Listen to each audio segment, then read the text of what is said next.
My name is Diane Wells. I'm 44 years old. My sister-in-law Carla filed a property transfer document in Jefferson County, Kentucky, with my mother's signature on it. My mother, at that point, had been in a memory care facility for 22 months. She had not signed anything in over 2 years.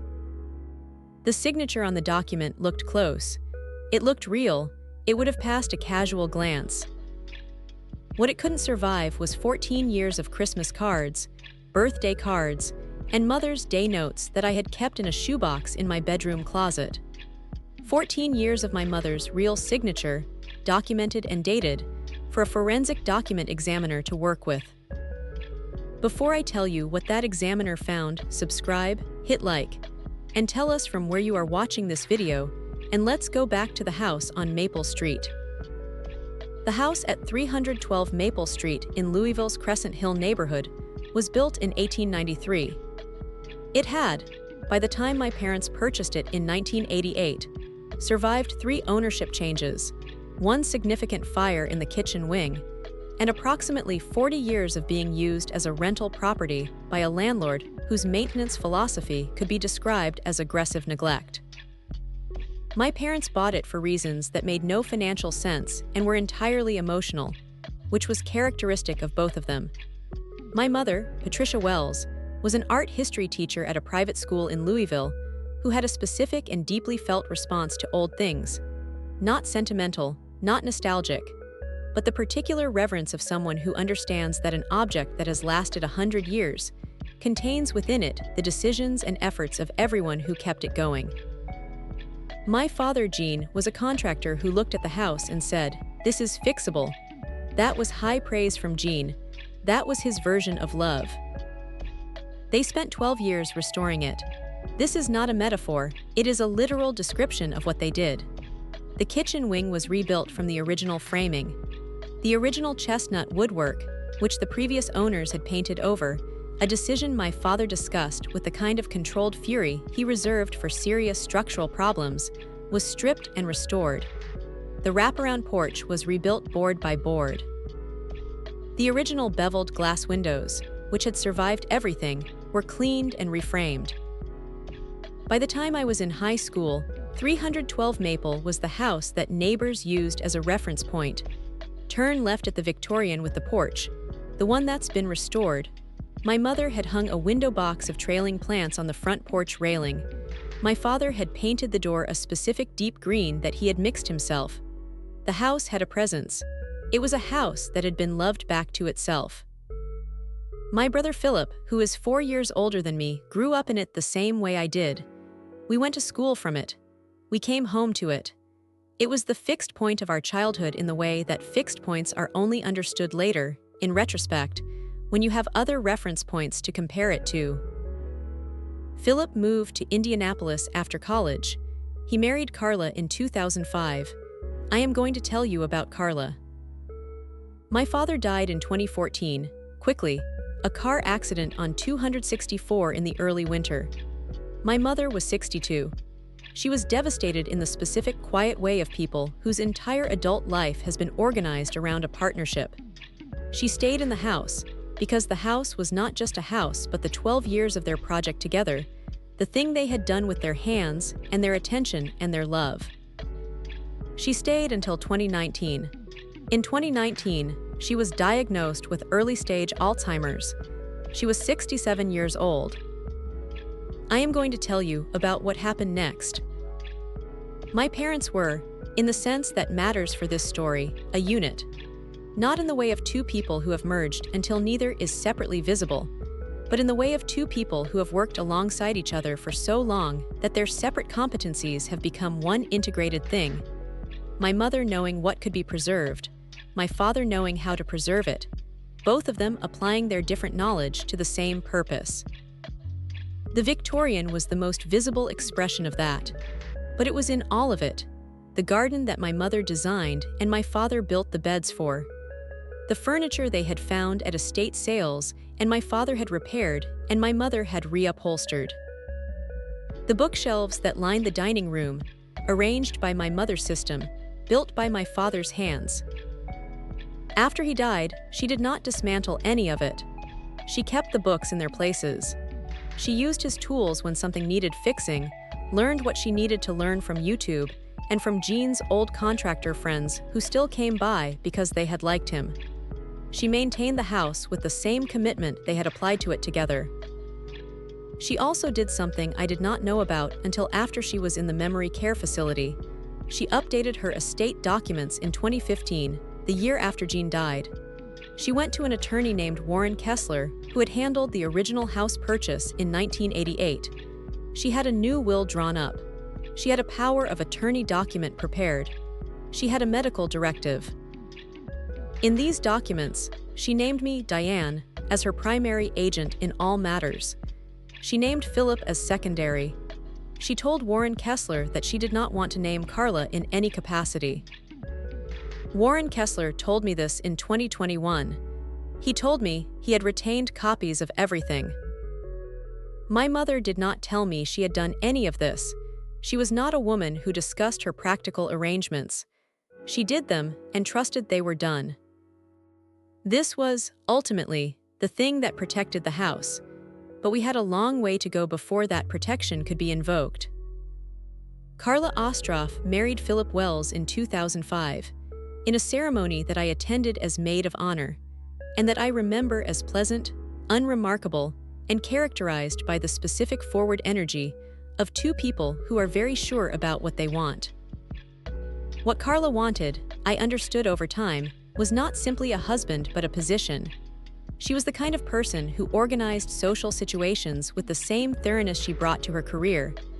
She was a commercial real estate broker, good at it, accustomed to controlling the terms of things.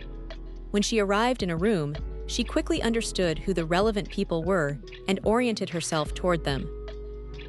When Jean died in 2014, Carla arrived at 312 Maple within 4 hours of the accident. She organized things. She made calls. She handled the funeral home liaison. She did this with genuine competence, and I was, in the acute grief of those days, genuinely grateful. But she also did something else. She began, within that first week, talking to my mother about what comes next. Not the grieving, not the immediate practical matters, the longer-term questions. What did my mother want to do with the house? Had she thought about whether she wanted to stay? Wouldn't it be lonely? My mother told me about this later, not immediately, but a few months on, when she mentioned it in passing as if it were mildly puzzling. She said Carla seemed very interested in the house's future. I said, "What did you tell her?" My mother said, "I told her I was staying." I said, "Good." She said she seemed disappointed. I noted this. I did not know what to do with it yet. Over the following years, as my mother aged and the Alzheimer's progressed through its early stages, Carla's interest in the house increased in proportion to my mother's declining ability to articulate her own wishes. I had power of attorney from 2019 when my mother's attorney Warren Kessler and her neurologist both agreed the time had come to activate it. I was named primary agent. I managed her finances, her medical decisions, her property affairs. Philip was listed as secondary. He was not happy about this. Carla was not happy about this. In 2020, when my mother moved to the memory care facility, Rosewood Gardens, in the east end of Louisville, which was the facility her neurologist had recommended, and which I had toured and approved, Philip and Carla's dissatisfaction became active. They did not challenge the medical decision in the facility selection. They challenged the house. Carla's argument, presented initially to Philip, then to me through Philip, was that since the house was now unoccupied, it should be managed jointly, which she defined as meaning that she and Philip should have equal input into any decisions about it. I said, "I have power of attorney. I am managing it." She said, through Philip, "It seems like a waste for it to sit empty." I said, "It is not sitting empty. I am in it regularly for maintenance. My mother is alive and it is her home." The conversation went in circles. They stopped raising it directly. Then, in March 2021, the Jefferson County Recorder's Office processed a deed. The deed transferred 312 Maple Street from Patricia Wells to Philip and Carla Wells. It bore a signature. I found out about the filed deed on a Tuesday morning in April 2021 because I had set up a property alert with the Jefferson County Clerk's office. Something Warren Kessler had suggested when I activated the power of attorney, a routine precaution that I had implemented and then mostly forgotten about. The email arrived at 6:48 in the morning. I was in my car in the school parking lot. I am a high school principal. I arrive before most people. I read the email twice. Then I drove home. I called Warren Kessler before 8. He pulled the public filing before 9. He called me back. He said, "It's a general warranty deed.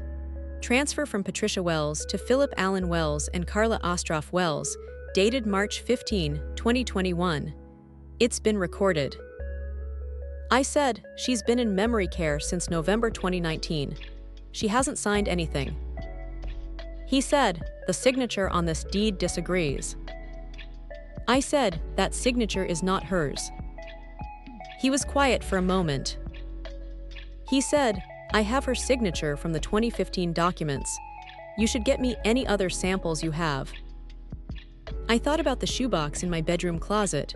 I said, "I have 14 years of Christmas cards, birthday cards, and Mother's Day notes, all signed by her, all dated." He said, "Get me every one." I had 94 pieces of correspondence, spanning 2006 to 2019, each signed by my mother in her distinctive hand. Patricia Wells signed her name with a particular flourish on the P and a specific way of extending the final S, a signature that, once you knew it, was unmistakable. It had remained consistent across all 94 samples and all 13 years. The signature on the March 2021 deed was close. It was an attempt, but it was not my mother's. I hired a forensic document examiner named Dr. Catherine Moss, based in Lexington, who had testified as an expert witness in federal and state courts for 23 years. She examined all 94 samples, the 2015 estate documents, and the March 2021 deed. She identified 19 specific inconsistencies between the deed signature and every other known example of my mother's signature. She was particularly specific about the P and the final S. Her conclusion: the signature on the March 2021 deed was not, in her expert opinion, the signature of Patricia Wells. Warren Kessler filed a notice of fraudulent instrument with the Jefferson County Recorder's Office the next day. He filed a civil suit in Jefferson Circuit Court the following week. He also referred the matter, through a colleague who handled criminal cases, to the Jefferson County Commonwealth's attorney. Philip called me 3 days after the filing. His voice was the voice of someone who was frightened and was trying not to show it. He said, "You're making this into something it isn't." I said, "Philip, she has been in memory care for 18 months. She did not sign that deed." He said, "Carla handled it. She said Mom had said she wanted it transferred." I said, "She didn't sign it." He said nothing for a moment. He said, "I didn't know it wasn't. I thought Carla had had it properly done." I said, "Philip, she did not sign it." He hung up. I sat in my car. I had pulled into a parking lot. I was not at home, and I thought about my brother, who I had grown up with, who had stood in that house when we were children, who had watched our parents restore it, board by board, for 12 years, who had married a woman who had, apparently, forged our mother's signature on a property deed. I thought about all of it for a long time. Then I called Warren and said, "Let's proceed. I want to tell you something about my mother as she was at Rosewood Gardens, because she deserves to be in this story as herself, and not only as a name on documents." By the spring of 2021, she had been at Rosewood for approximately 18 months. The Alzheimer's had progressed to the stage where she no longer reliably knew where she was, where she sometimes did not recognize me, where she had days of clarity and days of significant confusion. But she had moments. She had afternoons, sometimes, when she was entirely herself, when she looked at me with recognition and said, "Diane, How is the house? I always told her it was fine. The house was fine. She had, on one of those clear afternoons, in February 2021, a month before the deed was filed, taken my hand and said, "Don't let them take it." I said, "I won't." She said, "Your father spent 12 years on that house." I said, "I know." She said, "Some things shouldn't be moved." Then the afternoon dimmed, and she was somewhere else. I have thought about that afternoon.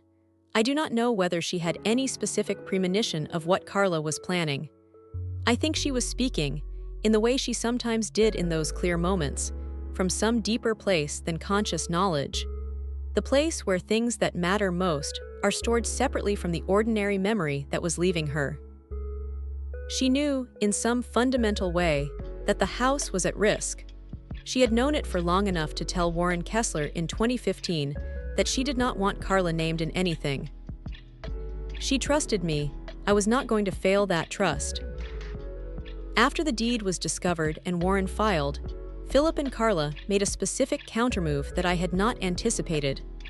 They filed a petition with the court asserting that my management of my mother's affairs, including her placement at Rosewood Gardens, was not in her best interest, and requesting that Philip be elevated to primary agent.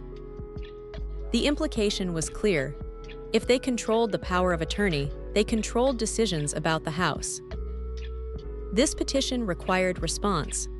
Warren brought in a guardian ad litem, an attorney appointed by the court specifically to represent my mother's interests, a woman named Dr. Jennifer Ford who had both a law degree and a background in elder care. She visited Rosewood Gardens. She reviewed my mother's medical files. She interviewed the Rosewood staff. She interviewed me. She also interviewed Philip and Carla. Her report, submitted in August 2021, concluded, Rosewood Gardens provides appropriate, professional care consistent with the patient's medical needs. The placement decision by the current primary agent was made in good faith based on medical advice and the patient's documented wishes. There is no evidence that the patient's interests would be better served by a change of agent. She also noted, in a single paragraph near the end, the petition for change of agency was filed in close temporal proximity to a civil suit regarding a disputed property transfer bearing the patient's purported signature. The court may wish to consider whether the petition is related to that proceeding. The court found that it was. The petition was denied. Philip and Carla did not speak to me for 4 months after the petition was denied. I continued to manage my mother's care. I continued to visit her at Rosewood. I brought her things she had loved, a photograph of the house on Maple, the good wool blanket from her bedroom, small bulbs of her favorite hand cream. I told her, on the clear afternoons when she could hear me, that everything was being handled. She seemed to believe me. I was trying very hard to deserve that. Linda Partridge had attended the same church as my mother for 31 years. She was 70 years old, a retired pharmacist, who had sat 3 rows behind my parents every Sunday from 1989 until my mother moved to Rosewood Gardens. She had attended my father's funeral. She had visited my mother at Rosewood twice, until Carla, through Philip, had requested that visits from non-family members be routed through Philip as family coordinator. Linda had not complied with this request. She had called me and told me about it, which was how I heard about it, and I had told Rosewood Gardens that Linda was on my mother's approved visitor list regardless of Philip's requests. She came to my office in June 2021, which is unusual. People do not generally come to a high school principal's office voluntarily after the age of 17. She had called ahead, and she came with a printed document she had prepared herself. She said, "I want to give you a formal statement. I think what I saw is relevant." What she had seen was this. In February 2021, the month before the deed was filed, she had been at the local UPS store, where she went to ship packages to her grandchildren in Atlanta. While waiting, she had observed, in the section of the store where the notary service operated, Carla Ostroff Wells and a man she did not recognize. Carla had a folder of documents. There had been some discussion about the documents. Linda had not been close enough to hear. After a few minutes, the man had shaken his head. She was specific about this, that he had shaken his head, and Carla had gathered the documents and left. Linda had noticed Carla because she knew who Carla was from church events, and because Carla was a specific kind of person who Linda noticed in the way of someone who has spent 30 years as a pharmacist learning to notice when something is not as presented. She said, "I didn't know what to make of it at the time. Then I heard about the deed." I said, "What did you make of it then?" She said, "I thought she went back somewhere else to find someone who would do it." The notary who had notarized the deed, whose name appeared on the filed instrument, was a woman named Sandra Wu, who operated from a different UPS store, 6 miles from the first one. Warren subpoenaed Sandra Wu's records. She had notarized the deed. She stated in deposition, verified identification presented by the person claiming to be Patricia Wells. She had not personally known Patricia Wells. She had notarized based on the identification presented. The identification presented was a Kentucky driver's license. Kentucky driver's licenses can be renewed by mail if the holder is over 65 and the current license is not expired. My mother's license had been renewed by mail in 2018. The renewal had been handled by her power of attorney, me.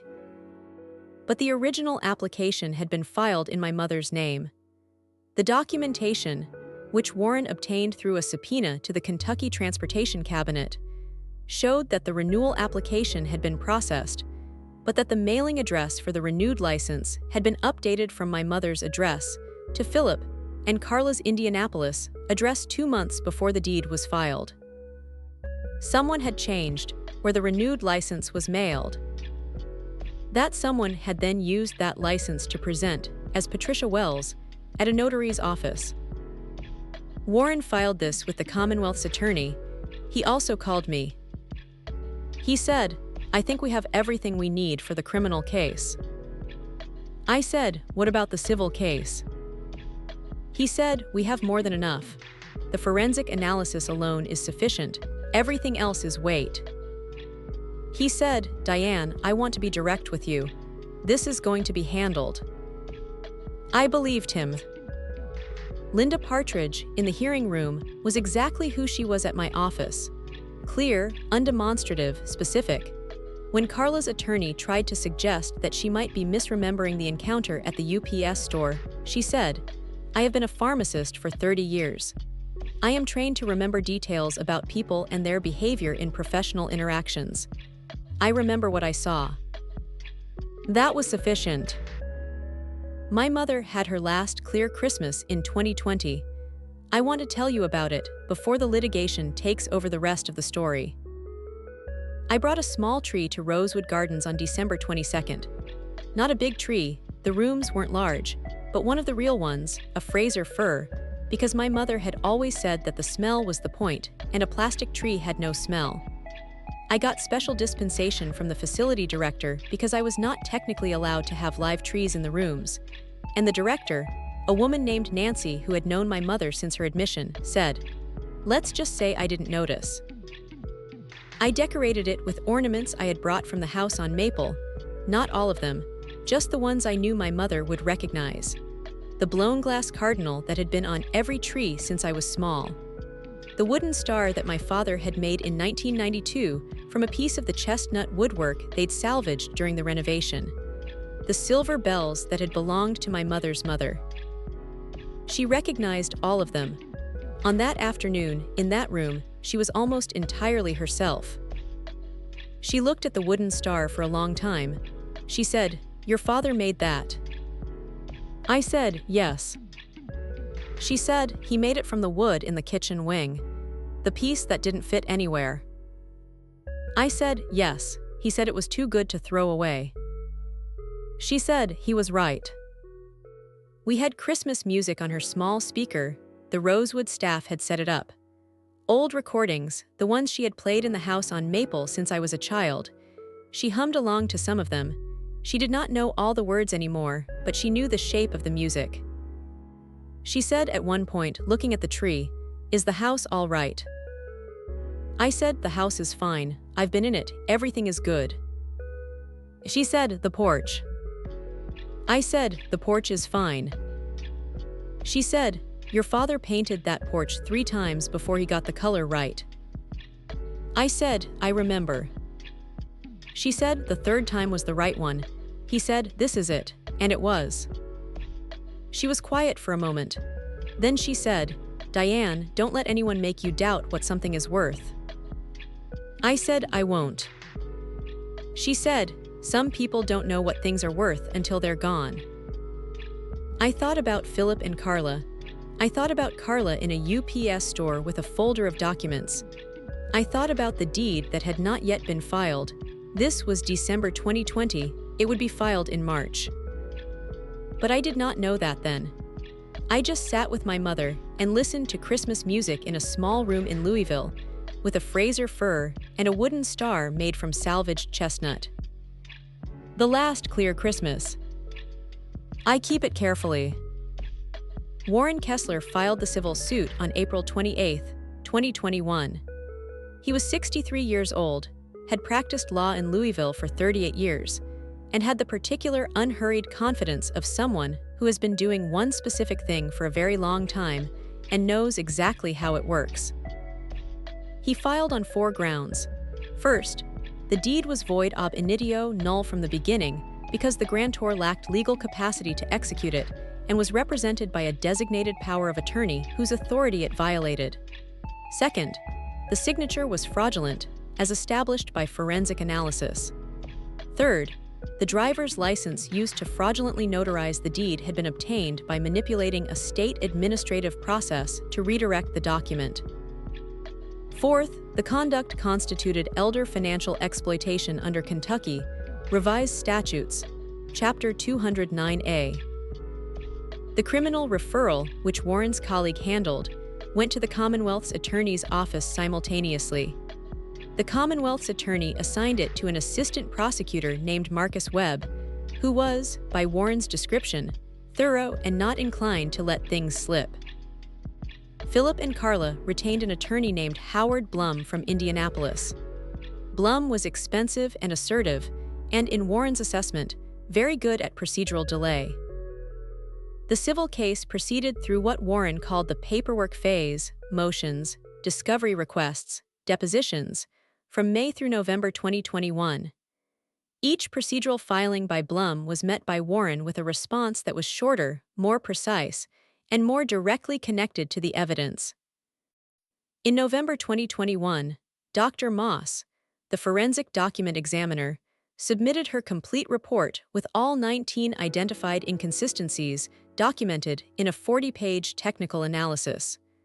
Warren had the report delivered to Blum at 9 a.m. on a Thursday. Blum called Warren at 2 that afternoon. Warren told me he asked about settlement. I said, "What did you tell him?" Warren said, "I told him what my client wanted. What I wanted was the deed voided, the property returned to my mother's estate, and a formal finding of elder financial exploitation that would support the criminal matter. I did not want a settlement that buried what had been done."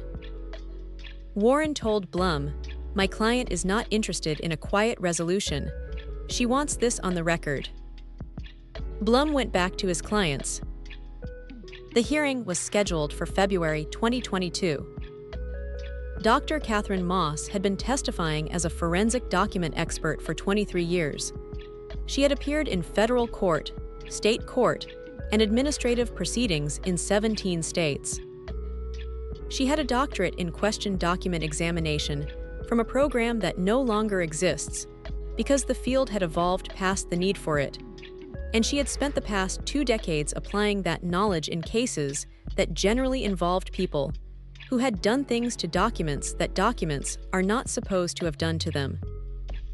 She was 61 years old, small, with reading glasses she kept on a chain, and a manner that was simultaneously warm and precise. The combination that makes expert witnesses most effective, because the jury or judge feels both at ease and confident that they are not being misled. She testified in the Jefferson Circuit Court, hearing for 4 hours.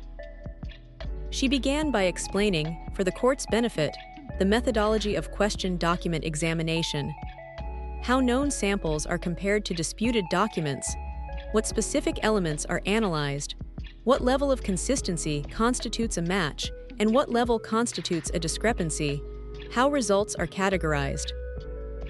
She then went through, one by one, the 19 specific inconsistencies between the March 2021 deed signature and the 94 known samples of Patricia Wells's signature spanning 13 years. The P, she explained, was particularly distinctive. My mother's P and Patricia had a specific looping structure, a double loop that was consistent across all 94 samples, including the samples from different periods of her life when her handwriting had changed in other ways. The P on the deed had a single loop. This was not, she explained, the kind of variation that occurs from someone signing quickly or in discomfort. It was a structural difference. The final S in Wells also differed in a consistent and specific way. My mother extended the terminal stroke with a slight upward curve that was characteristic of her signature. The deed's S ended flat. There were 17 other inconsistencies, of varying degrees of significance. Her conclusion: the signature on the March 2021 deed was not, to a reasonable degree of professional certainty, the signature of Patricia Wells. Blum cross-examined her for 90 minutes. He challenged her methodology, her qualifications, the adequacy of the known samples. She answered each challenge with a patience that was not the patience of someone uncertain about what they had found, but the patience of someone who has explained things many times to many people and is willing to explain them again. At one point, Blum asked, "Is it possible that Mrs. Wells signed this document on a day when her signature was atypically inconsistent due to her medical condition?" Dr. Moss said, "The inconsistencies I identified are not the kind that result from motor impairment or reduced fine motor control. They are structural. A person with advanced Alzheimer's who signed her name would produce a different pattern of deviation than what I found here.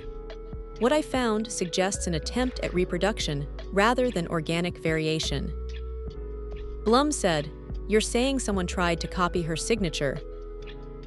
Dr. Moss said, "I am saying the evidence is consistent with that interpretation and inconsistent with the interpretation that Patricia Wells signed this document."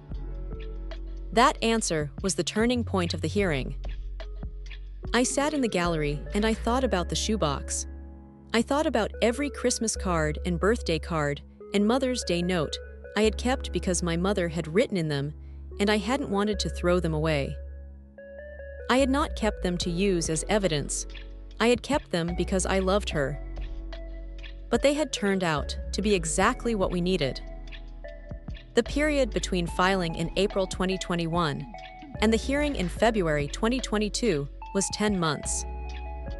I want to tell you what 10 months of being a high school principal while also managing your mother's legal affairs, your mother's medical situation, a civil case, a criminal referral, and the ongoing deterioration of your relationship with your only brother looks like from the inside. It looks like 2 a.m. emails to Warren with questions I have forgotten I asked by morning. It looks like sitting in my office between meetings reading deposition transcripts, and then putting them away and spending the next period talking to a 16-year-old about college applications. It looks like visiting my mother at Rosewood on Tuesday evenings and sitting with her while she sleeps, because the visits matter even when she cannot know I am there. Philip called me twice during those 10 months. The first time was in July 2021. He said, "I need you to understand that I didn't know Carla was going to do that." I said, "Did you benefit from what she did?" A pause. He said, "That's not the point." I said, "It is exactly the point." He said, "I am still your brother." I said, "I know." He said, "This doesn't have to go all the way to a criminal case." I said, Philip, someone filed a document with our mother's forged signature. That person used our mother's driver's license, which they had redirected to your address, to pass as her at a notary's office. These are facts. What do you want me to do with them? He said nothing for a moment. He said, she said it was what Mom wanted. I said, Mom named me power of attorney in 2015 and explicitly told her attorney she did not want Carla involved. That is documented. Warren has the 2015 documents. He said nothing.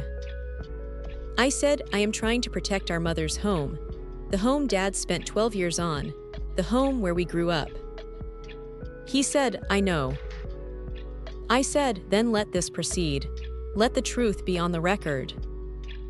He hung up. The second call was in January 2022, a month before the hearing. He said, Carla wants to know if there's a way to resolve this before the criminal case moves forward. I said, that is between Carla and the Commonwealth's attorney. He said, you could ask them to drop it. I said, I will not ask them to drop it. He said, she's my wife. I said, I know. He said, you're my sister. I said, I know that too. I said, Philip, what she did is what she did. I didn't make it happen. I am just making sure it is seen. He did not call again before the hearing. The hearing was in February 2022. The ruling came in March. I will tell you what was in the ruling. Judge Dorothy Banks of Jefferson Circuit Court delivered a written ruling on March 3, 2022. She voided the March 2021 deed in its entirety. She cited, sequentially, my mother's lack of legal capacity at the time of the purported signature, the finding of Dr. Moss that the signature was not consistent with known samples, the documented manipulation of the Kentucky driver's license renewal to redirect the document, and the absence of any valid legal mechanism by which the transfer could have been authorized given the existence of an active power of attorney in my name. She also found that the conduct constituted financial exploitation of a protected adult under Kentucky Revised Statutes, Chapter 209A, and issued a formal finding to that effect. The property at 312 Maple Street was confirmed as part of the estate of Patricia Wells, subject to the terms of her 2015 will and the active power of attorney. Judge Banks included one additional passage that Warren read to me over the phone, slowly, because he said he wanted me to hear it at the right pace. She wrote, "The evidence in this case establishes a deliberate attempt to exploit a vulnerable adult's inability to protect herself by fraudulently replicating her signature on a legal instrument. That this attempt was detected is largely due to the diligence of the patient's daughter, who maintained a record of her mother's correspondence over many years, without any anticipation that this record would have legal significance." The court notes that this is precisely the kind of documentation that enables the legal system to function on behalf of those who can no longer advocate for themselves. I sat on my couch with my phone at my ear, and I listened to Warren read that passage. Then I went to see my mother. She was having a quiet afternoon. She did not know why I was there. The clear afternoons had become less frequent, but she knew who I was. She held my hand. I said, "The house is fine, Mom. Everything is fine." She said, "The house?" I said, "Yes." She said, "Your father's house?" I said, "Yes, exactly." She closed her eyes.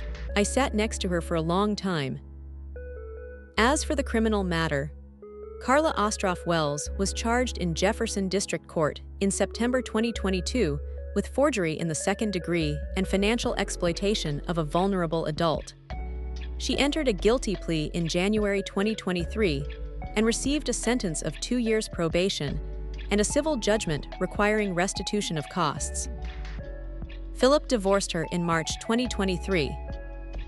He called me in April. He did not say much. He said, "I should have known." I said, "I know." He said, "I'm sorry." I said, I know. We did not talk for long, but we talked. My mother died in November 2023, 2.5 years after the deed was filed, and 19 months after the ruling voided it. She died at Rosewood Gardens, in the room with the small window that looked out on the facility's garden, with me beside her and Philip in the chair across from me. She did not, at the end, know where she was. She had not known for months, but she was comfortable. She was in a place that had been chosen for her by someone who was looking for the right thing, not the convenient thing. I held her hand. Philip held her other hand. The 312 Maple Street house is now in the hands of my mother and father's estate, managed by Warren Kessler, and ultimately to be divided equally between Philip and me under the terms of the 2015 will. Philip has said he would like to keep it rather than sell it. We have discussed this. There is a process to navigate. But the house is there. It is still 312 Maple Street. It still has the wraparound porch my father rebuilt board by board. It still has the deep green door he mixed himself. It still has the beveled glass windows that survived everything. The winter after my mother died, I went into the house. I go monthly for maintenance, as I always have, and I opened all the windows even though it was February and cold. I aired it out. I walked through each room.